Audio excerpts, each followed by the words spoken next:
evening, everyone, and welcome to Passionately Speaking. I am so excited tonight for tonight's topic because it's not something that I talk about, but it is something that will happen to you at one time or another during your speaking career. And that is being invited to speak on a panel. Yes, a panel. So what is a panel?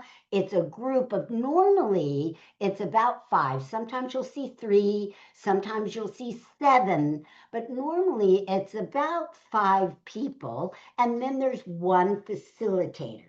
And the facilitator will ask the panel questions.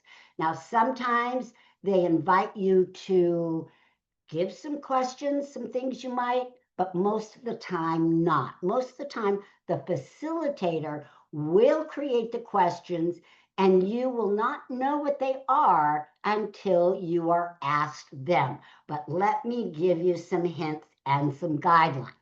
So number one, why should you say yes to a panel?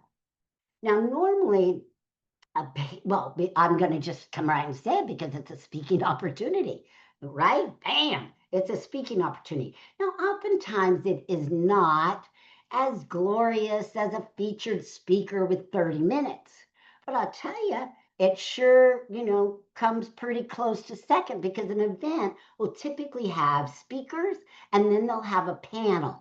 Sometimes one, sometimes two different panels.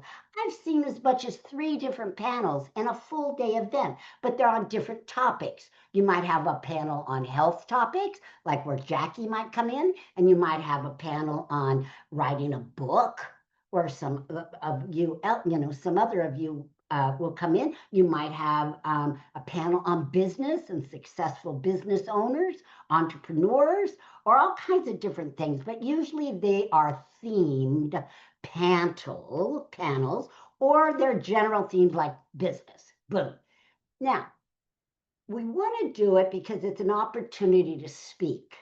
It's really a nice opportunity because you can, if done properly, you can highlight yourself and sell yourself, and yet you didn't have to do a prepared speech. But because you're speaking for 2 minutes or more in front of two or more people, you get credit as if it was a speech. So I want you to take advantage of that. Now, in some seminars, especially if they're for large groups, you have to pay for this privilege. Yes, it's a pay to play. But that's the way the world went. That's the way the speaking world has changed. It's a pay to play. Now we're seeing something new come in. I'm going to tell you right now, it's 2025 for the record. And we're seeing it shift a little bit. Something's happening out there and it hasn't quite turned over.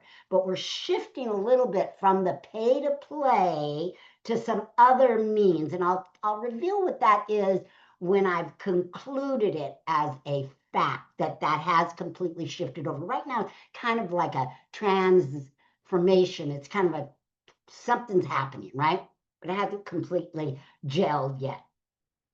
Some people are experimenting with some things. So, but right now we're kind of at the tail end of a pay to play. Now, why is it changing? Because people like you and me, because like everything else, it started low, right? Oh, $200, $300 to play. And then it started getting up to like $5,000 just to be on a panel, right? Right? I see Tanya shaking her head. I mean, $5,000, really? Now, I've been asked to pay that, but I haven't. I wouldn't. But some people would. It depends on what kind of business you have and if you think you can get that out of the room. If they let you have a booth alongside of it, and they let you pitch it, and it depends where the booth is, it depends how many people. I mean, there's so many questions you have to ask before you invest that kind of money. I would never invest it on somebody's brand new event. Remember that? I've seen that. What's your track record? Oh, it's my first event. Don't do it. Don't do it because most of the time they really don't know what they're doing because they have no history. I've been doing events for 20 years. I've done all kinds of different events. All of you have been to them, most of them, most of you. But there is a time when you might want to invest. But again, just do a lot of research, find out who's going to be there, find out what you can do, find out how you're going to get your money. Now, if you're going to pay $5,000 and you could get $5,000 out of one coaching client, then that's a no-brainer. Surely out of 3,000 people, you could sell one, right? So again, that's why it's important. But if it's 30 people, you're probably not going to sell even one. Let's be realistic. Okay, because there's a reason why there's only 30 people. What is the ticket price? Is the ticket price free? You think you're going to sell $5,000 and the ticket price is free? Probably not, right? So it all depends. There's lots of different things, and just consider those. Call me if you need to. We'll discuss it. But because this isn't a conversation about that. This is a conversation about when you are asked to do it, and typically you're asked to do it for free most of the time as a guest speaker. You don't get paid, obviously, but you get to promote. So that's the model that we're talking about here. And again, it doesn't matter if it's a big crowd, 30, 40 people, or if there's 300 people. You should do it, right? This is a time where you should do it. But there are still some questions. But we're going to talk about, okay, how to influence and win your audience. That's our conversation that we're having tonight. How to win and influence your audience, or how to influence and win your audience. That's the key. How to use that time to the best of your ability. So, what are the questions typically? Now we're going to line up. Now, does it matter where you sit in the lineup? Well, yes, it does. You want to sit as close to the facilitator as you can. Why? Because you're going to be the first to have the microphone. Now, if you don't want to be the first to have the microphone, then you want to sit on the end, the opposite end, so that you can be the last. But I've seen sometimes the microphone never quite makes its way to the end. So you have to be careful. I'd rather be right next to the facilitator and that energy and be the first or close to grab if I need to. All right. So that matters on how. Usually they don't tell you you're 1, 2, and 3. It usually happens when you walk up on stage, right? So when you're walking on stage, it's not something where you're sitting there and then the audience comes in the room. The audience is already there and you're invited to now come up. So typically people will start, and either it happens 2 ways. Hello, Jean. Either it happens 2 ways. Either they sit down immediately or they walk in a line to the very end. All right. So it's really hard to say. If you can be first, then you can go in and sit in that first seat next to the facilitator, because usually the facilitator isn't one of the 5. They're usually standing at the lectern, or there's a separate seat. What I like to do when I have a panel is I like to have a little director's chair, so it's a little higher than the rest of the people. So look for something like that. But sometimes if everybody comes up in a row, then they kind of push you, and the last person ends up being in that seat. So you're going to have to kind of gauge it yourself. But try to get it. But if you can't, it's okay. All right, so now the questions. What are the typical questions do you think that they're going to ask? Don't give me a bunch of them. I just want one.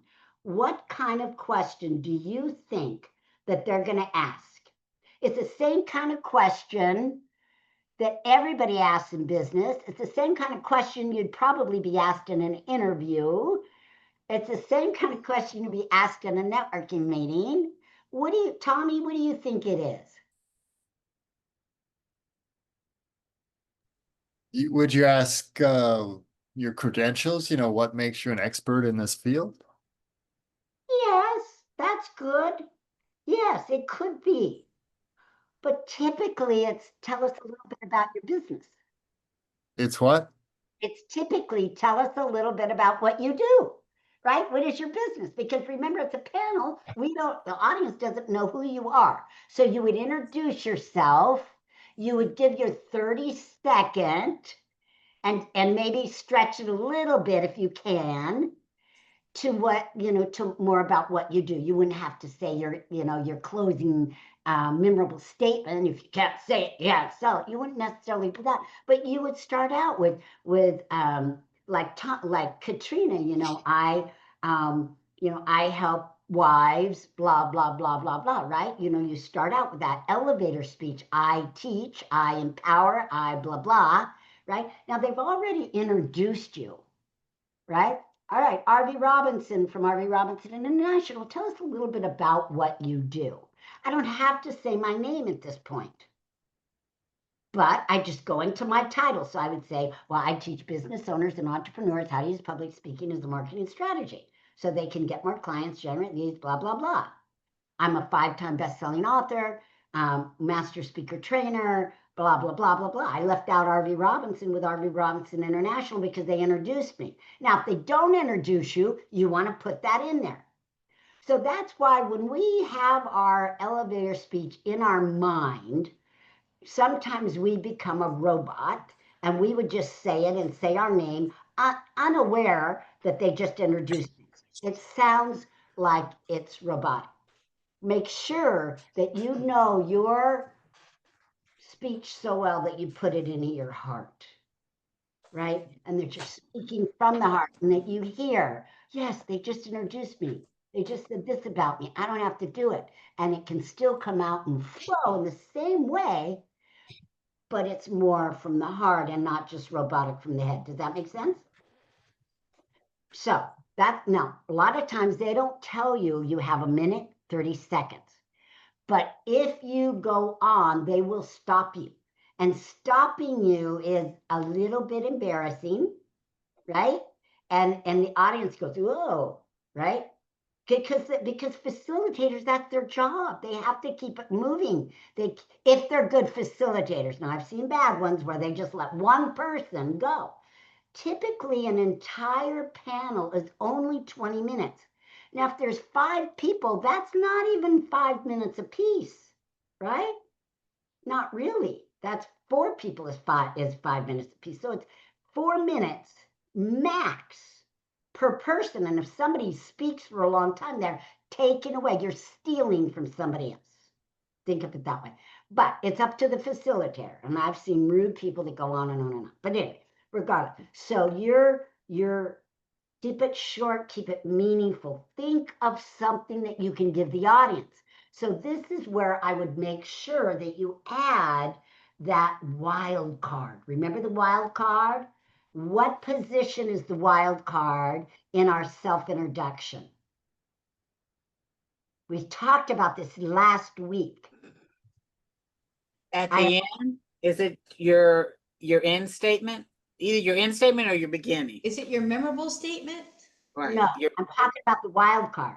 It's after your 30 seconds if you have time. True. But it's after your title. So the 30-second elevator speech is one. Then it's your title and your name, title, credentials, right? Then it's like the benefit, right? And then it's number 4 is your wild card if you have time. And then number 5 is the memorable statement. So in this case, we want to add that. So make it about 45 seconds, which you can based on a panel. Always add a tip. Do not at this point add a promotion. You'll turn people off. So it's a tip. So I might say, let me just give you this really good tip since we're in a seminar situation, right? We're in a seminar situation.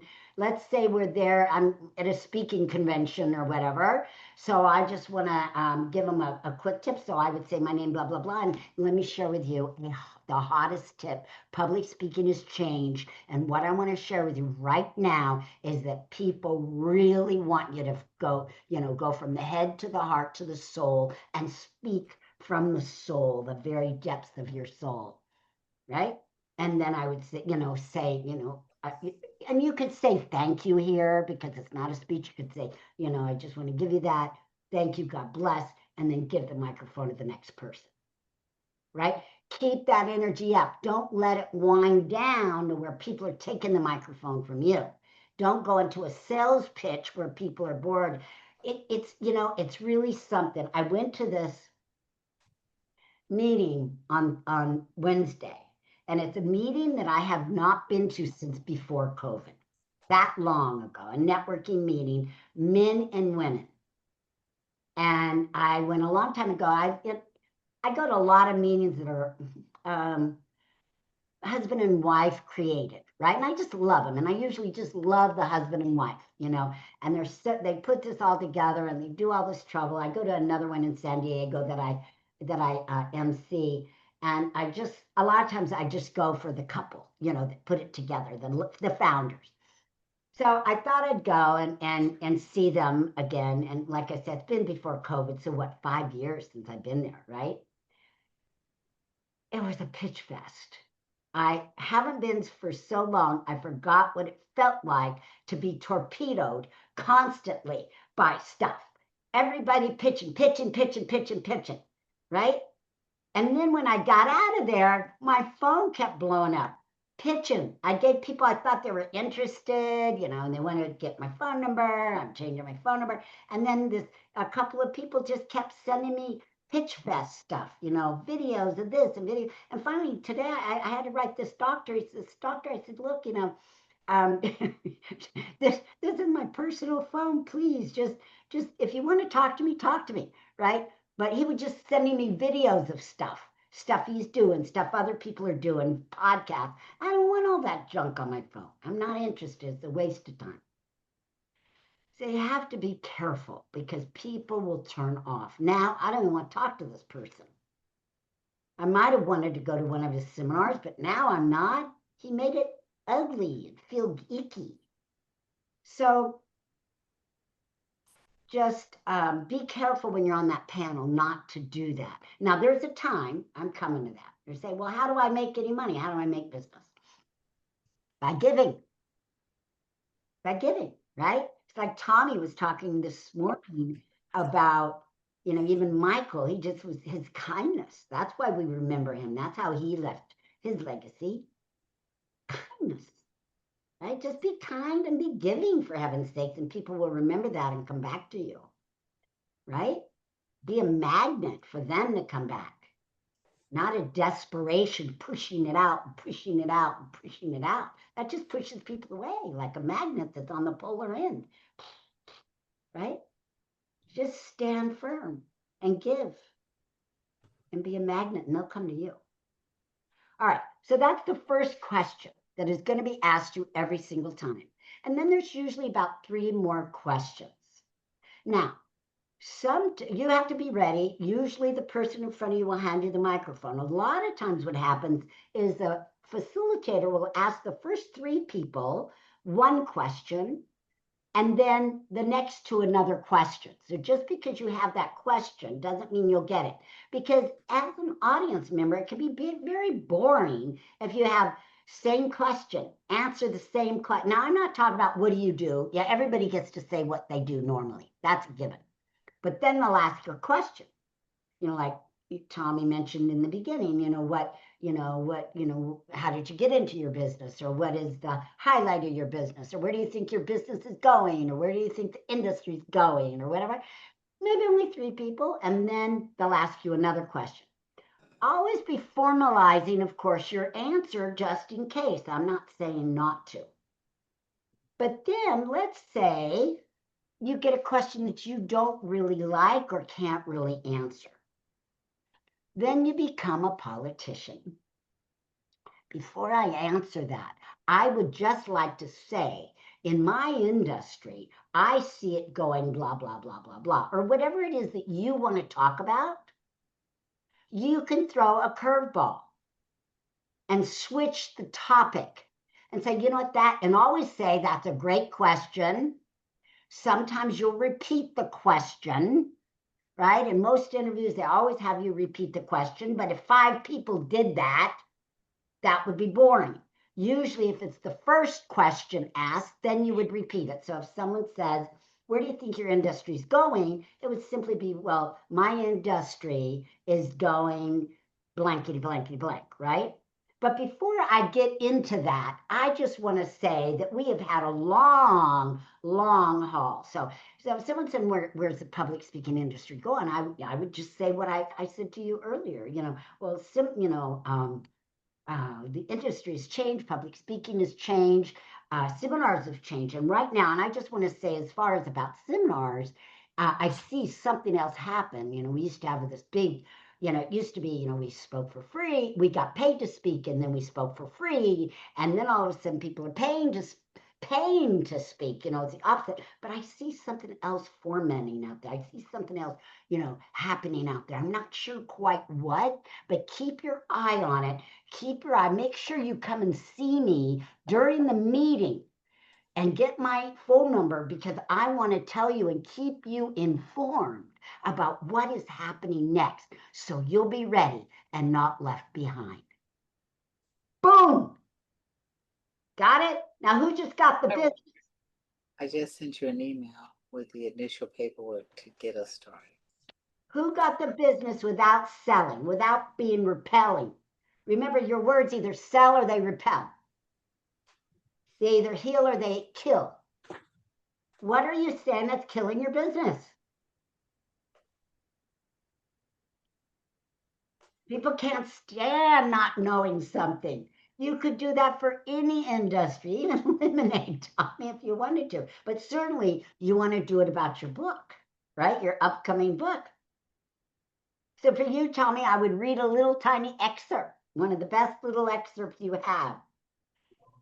And then say, for the ending of this, to know what happened, make sure you get my phone number, because I want to send you a copy of my free ebook. Right? Tommy, before we continue, I want you to make your announcement about your, your campaign and your marketing and the ebook. Go ahead. Thank you, Arvee. We had a little pre-launch today for my book, When God Hands You Lemons, at my home, right in front of my lemon tree. And so the ebook will be coming out in roughly 30 days. I don't have the exact date, but roughly. So there'll be a 3-day campaign. It'll be offered at 99 cents. So I'll probably be hitting you up to purchase a 99-cent version of it to help me get on the bestseller list for Amazon Kindle. After that, it'll go up to around $8 for an ebook. So it's getting really good. I'm getting really good feedback on it. So I appreciate those of you who've had a chance to look at it a little bit. And so, yeah, I could use your help in about 30 days. So thank you. Arvee, how does Tommy reach us if he doesn't have our email or our phone number? Do we put our information in the contact that everyone who's here, or how do you work? How do you do that with your community? Now, when it gets With Tommy? closer to it, we'll make sure you've got all that info. Okay, great. Yeah, good point. Thank you. You're welcome. It's 30 days out, so just keep coming back. See how I got you to keep coming back? Keep coming back here, because you know where he's going to give it to you. Okay, and I've read a chapter. I couldn't believe it. The introduction and the chapter that I read, I can't wait for it to come out. It is so well written and so well, it's like I said in the review, that the words are just dancing on the pages, and it's all about the metaphor of lemons, and he just keeps using it over and over throughout the book. And it's just really delightful, juicy, I want to say, bright, sunny, and yet there's some, deep meaning and metaphor and lessons as well. So I just love it. Can't wait to read it. Yeah. So make sure we help Tommy out. So keep coming back and we'll get more information. And as soon as you can, he'll give us a little prelude by giving us a little speech about it. And that's probably will be a good time to get all of our emails as well. And this wouldn't have happened unless Arvee had invited me to be in her compilation book, because I figured I can do one chapter. So it gave me a confidence to do a whole book. Yeah. Good. Oh, Good. I'm so glad. And then you'll have the launch in your yard as well. I'll have when I have a hard it's soft cover actually. Yeah, then I'll have a backyard launch. And if you're local, I'd love for you to come and I'll have more info on that. Don't have a date because I won't schedule it till I have a book in hand. And that'll Right. probably be in October, roughly. You know, I did that. I did that, Tommy. Any of you here went to my book launch? Yeah, Gene. We had like 65, 75 people here. I know that because I had put it in Eventbrite and it was free, but I wanted to see everybody had to RSVP, and then I only put 60 because I thought that's all would come, and I had people complaining that they couldn't come, so I had to open it back up, right? So I probably had anyway, there was a big old long line around the pool, and I sat there and wrote books, and my one of my friends took the money for the books, and it was so delightful to see my clients and friends and people that I hadn't seen for a long time, and they came. So if you're anywhere in California, yeah, even you, Jackie, I know it's a little distance, but maybe you could get someone to take you. It's worth it. And I went to Jackie's house one time for her birthday, and she kind of had a book birthday launch. I don't know, but I bought her book. That was one of them before the second book she had, and that was fun as well. So it's all good. It's all good. So I look forward to that. Anyway, enough said. See, I had too many Celsiuses. I'm talking fast. All right, so back to our topic at hand, how to influence and win your audience. So, um, so we know how to start, and that's with our kind of our elevator speech and giving them a tip. We know that we want to listen to the questions and say the question over again if we're the first one, but it gets redundant if we're the third one, and we don't want to waste that precious time. We know for a fact that sometimes the question could change and we get a brand new question. If we're number 4 and they did number 3, we could get that brand new question. And we know then when we get a brand new question to repeat it before we answer it. Repeating it before you answer also gives you an opportunity to let your wheels turn in your head. The other thing too is that we want to make sure that if we have something we want to say, because we're going to be thinking about these questions ahead of time, right? We're going to think about what is it that we could best share, right?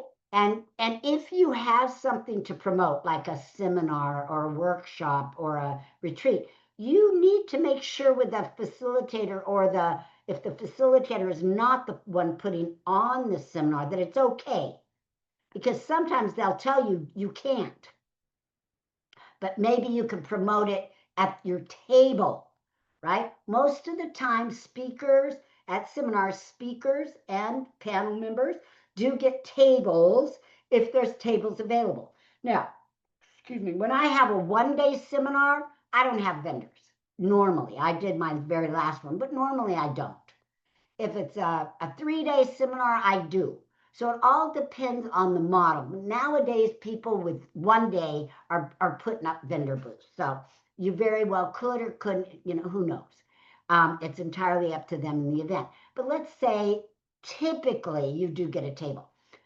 Let's say you can't say, I got a seminar coming up, but you can say, give them away, like I just said, for mine, and I just said for Tommy, come and see me, make sure you come and see me and hear the rest of the book or whatever. You give them a reason to come to your table. If there's not a table, they come to see you. They find you. I'm going to be right at the end of the door, at the end of the hallway, whatever. Come and see me. I'm going to be right there at my booth. It's over there on the left. Or sometimes you say booth number 99. Maybe it's a lot of people, a big seminar, and you have to give them a number. I don't care. Whatever it is. Give them that invitation. Give them a reason to find you. Give them something. Promise them something. And that way you're not selling. All right? Okay. Now, when you are sitting there, ladies and gentlemen, a lot of times you are on higher seats. A lot of times they are director seats. Okay. Make sure if you know you're on a panel and you're going to wear a skirt or a dress, make sure it's a little longer than normal. Do not wear a mini skirt. Mistake, right? I've made it because you're sitting there pulling it down the whole time. Or like, I know Dr. Renee seen me at one of my seminars and it was like clear up to here. I think you said something to me, you know? And that was before my legs were, you know, as shapely as they are now. So it's like you can't stand up and pull it down. So just wear a longer skirt or wear pants. It always looks a little more professional on a panel if a woman is in a pantsuit. I do have to say, even though I'm not a fan of pantsuits myself, to wear on me, but they do look better when you're looking at it. You just, and it's not like, oh, you have to look all, you know, you just want to eliminate distractions. If you're sitting there with your legs, are they going to listen to you? Are the men going to listen to you or look at your legs? I don't know. Right? I stay The away other, from what? Go ahead, Dr. I was Renee. just gonna say, if you're wearing white pants, wear white pumps. And if you're wearing a black pants, wear black pumps or a neutral tone.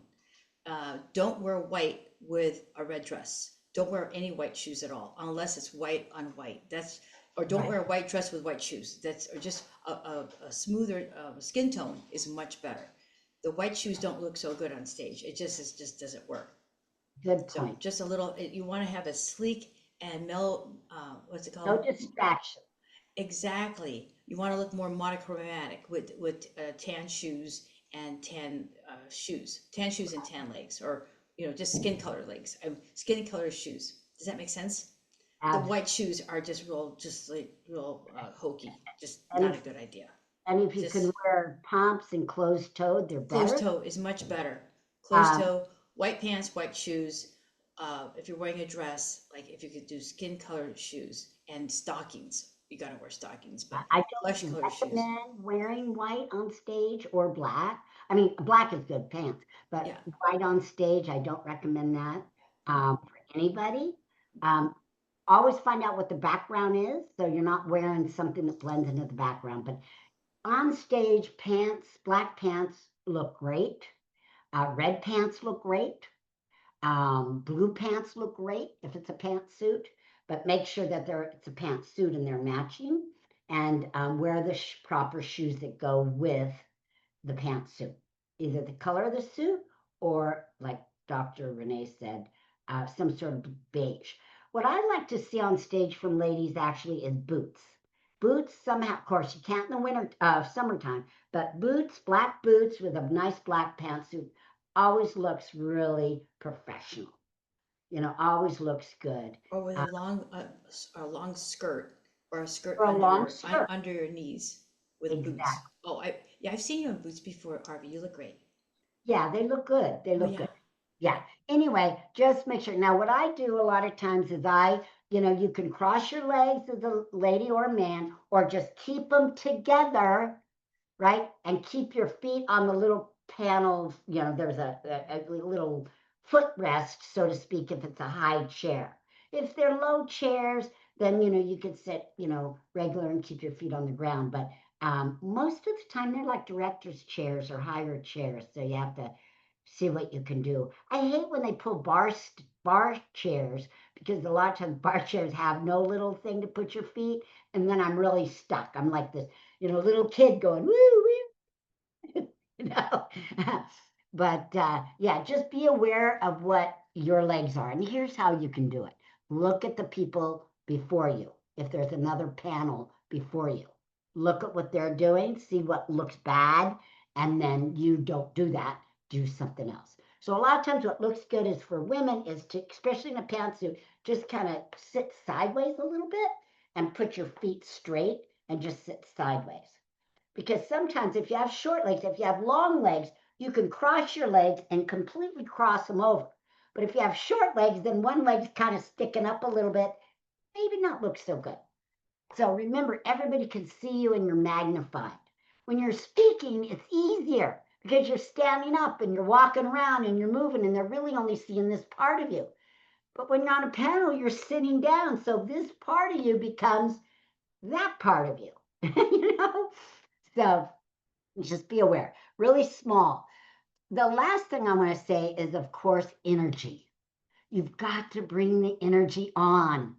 So how do you do it? Sit like at the edge of the seat, like you're ready to answer. Don't just like be, oh yeah, business is cool. No, you got to like be sitting at the edge, ready to talk, ready to go, ready to, give your all, excited to answer the question. You look at each person that's talking, right? Like you're interested in them, you're nodding for them. You're not looking around going, no, right? But you're there. You're a team player. You're ready to take the mic. You hear what's going on. You're not in your head. You're present in the moment on the panel. We can see that as audience members. And our vision is going to go right for that active person, that person that looks like they're having fun and they're enthusiastic and they're ready to answer it and they're on the edge of their seat and that kind of thing.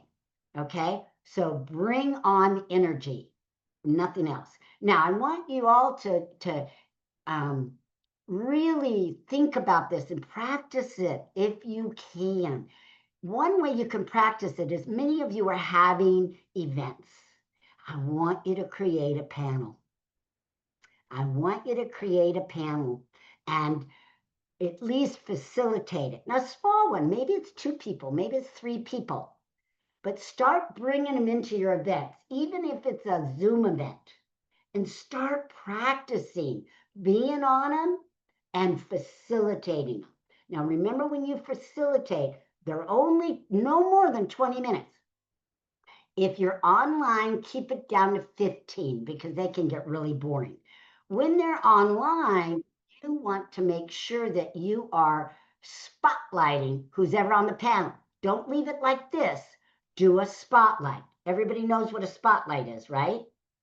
Right? You just go to the right-hand corner and do a spotlight. So like, let's say if I spotlighted on my panel, I say Tanya spotlighted. And then I might say, okay, Dr. Renee is spotlighted. And then I could say, okay, Ramona is spotlighted, right? And now I can spotlight myself and talk to them or just talk to them. But that's what everybody sees. Now they're the panel. Got it? So that's what you want to do if you're on a Zoom. And then you can just remove the spotlights and you remove them one by one. It's just the 3 little dots in the upper right-hand corner. Real easy. I don't know on the phone, Ramona, how that works. It might be harder when you're on the phone. But again, if you're running a panel, you don't want to be in your car, obviously. You'll be in a stationary place that you can control a little bit better. So if you're in a Zoom, some shorter panel and spotlight. If you're live, of course, you can have a longer time. But as a facilitator, I want you to remember you have to come up with the questions. So you want to think about your event, think about the theme, think about the direction and the movement that you want this to be. You're not just doing a panel for a panel. You're doing a panel for a specific reason, to give something to the audience. What is it that you want to give? So I've been on panels where they've been $1 million business women. And so the conversation is more about how did you get there, right? As a woman in a man's world or in a man's industry, how did you get there? What were your moves? What did you do? So it was like each of them a story about that and kind of how they made it. One gal I saw interviewed had a pest control company, for heaven's sakes, so things like that you don't normally see women lead in. All right. So you'd come up with no more than probably 4 questions, tops. Remember, you only have 4 minutes apiece in a group of 5. You can have little, but if you have 3, you'd have less time, right? So think about 4 questions, and you would ask some of them to all of them and some of them to just a few. Okay? All right. So that ends our call today. We're right on time. We've got a couple more minutes. Is there any comments or questions about anything that I spoke about today? Yes, Dr. Renee. Okay, so one of the things, I saw this on stage before COVID. A couple of women came on a panel, kind of heavy, and they wore a cotton dress, two of them that were both heavy. And when they got up, the cotton dresses went into their butt. The what? Meaning that their dresses, because they were sweating, and Oh. and it's kind of like, know your colors, know the fabric. Don't go into something like, a cheap store or whatever it is, because we are, like you said, Arvee, we're entertainers. People watch everything we do, everything. They Yes. see nails that have chipped nail polish, and you can't make excuses. Oh, I didn't know, or whatever the story is. And if you don't wear that, if you have a big butt, no big deal. Wear the pants, but wear a jacket that goes over your butt, so it covers it. Monochromatic, black. Then we're all black. Maybe a white shirt, but look as conservative, but a jacket over your butt. This is a little thing. Don't wear a white cotton dress, especially if you're heavy. There's, like I said, it's not about being heavy. It's about looking appropriate, and you can't pull your dress out of your butt on the stage if there's 200 people. It's just embarrassing. It's just embarrassing. It's not nice. And I know you're laughing because it's just us. It's just the ladies. But, Tommy, sorry, Tommy. Unsee that. Pardon me, but you know what I'm talking about, right? So just FYI, that's when you can get something like polyester or something like that, like a suit or a long skirt, something that doesn't do that. A thin fabric will do that. Silk or cotton, especially if it's warm or you're sweating, you don't want to be pulling it. Oh, it's in my underwear or whatever. Just, you got to be very cool. And like you can always say, what would Arvee do? Would she pick this dress or pick that dress? So that's all I got to say to You can also wear a slip underneath. yes. That won't happen if you have a slip on It won't underneath. happen, but on the other hand, too, with you, everybody having their speech on their mind, do you really think of a slip? Is it too, just all that stuff. So pick your word of, with intention. And if you have a question, call Arvee. She'll give you the best advice. Yeah, put it on like at home and Mhm. practice. Get a chair, Rehearse. a high chair, whatever, a bar stool, whatever. Practice. Sit there and put a mirror in front of you or your camera or your phone or somebody and look at you and see. Yeah, that's a beautiful, beautiful idea. And I've never seen any woman with it go in the crack of her butt, but you saw me with it coming up to the top of my thighs practically. She had to tell me off stage. What I'm saying, Arvee, is that anybody who's here, if you have a question, bring it home. You can always return it or show it to Arvee on camera, because we're doing Zoom now. We didn't do this before COVID, but you show Arvee, what do you think of this outfit? Or these shoes, so there you go. And or do a phone, make an appointment with Arvee, and you're at Target or whatever store you're at. And Arvee, what do you think of this? So just a thought. That's true. I love it. Or Renee, because it sounds like she's a fashionista. I didn't want the light to be on me, Arvee. I want it to be on you, because you're the one who gives us the best wisdom and knowledge about speaking on stage. I love it. All right. So was this helpful? If you're ever on a panel, and you will be at one point in your speaking career, it's just going to happen. All right. So great. Don't forget speaker training this weekend. If you want to go, reach out to me. All right. Reach out to me. Speaker training this weekend. So let me know. Hi, Jean. Hello. Thank you. Glad I can make it. Yes. Hello to everyone. I'm very busy. Okay, great. Good to see you. All right, so we're right on time, 2 minutes over. So I will say goodbye and I will see you back next week. What we're going to do next week, we got another good one for you. Next week is, let's see what's next week. The 27th. Okay, it's how to, how to create your why and develop a powerful message. All right. Wow. All about finding the why. If you don't have a why you're saying it, why you're giving it out, why you're developing it, if you don't have that strong why, then it's not going to land on your audience. They're gonna No. go, oh, nice speech, but it's not gonna do anything in here. We've got to come up with the why, and it's got to be bigger than the message. Got it? All right. Got it. Don't miss next week. All right. I'll see you then. Have a great week, everyone. Bye. Bye now. Thank you, Arvee. Thank you.